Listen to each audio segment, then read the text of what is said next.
أعوذ بالله من الشيطان الرجيم.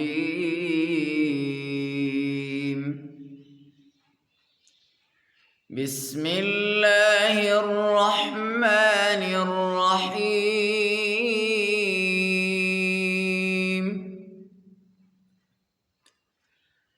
الحمد لله الذي أنزل على عبده الكتاب ولم يجعل له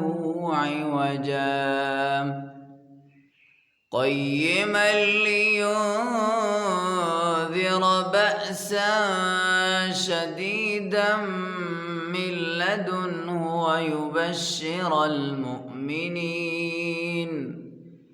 الذين يعملون الصالحات أن لهم أجرا حسنا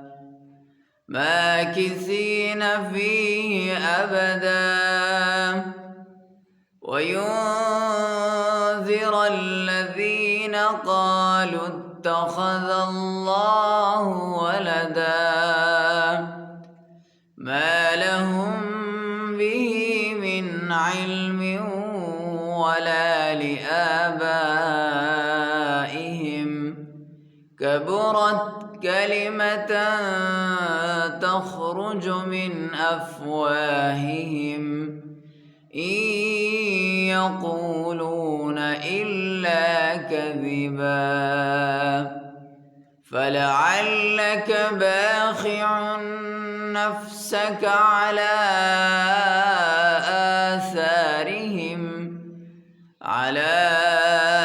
آثارهم إن لم يؤمنوا بهذا الحديث أسفا إنا جعلنا ما على الأرض زينة لها لنبلوهم أيهم أحسن عملا وإنا لجاعلون ما عليها صعيدا جرزا أم حسبت أن أصحاب الكهف والرقيم كانوا من آياتنا عجبا إذ أوى الفتية إلى الكهف فقالوا ربنا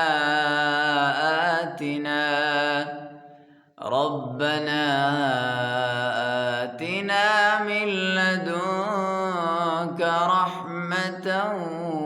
وهيئ لنا من أمرنا رشدا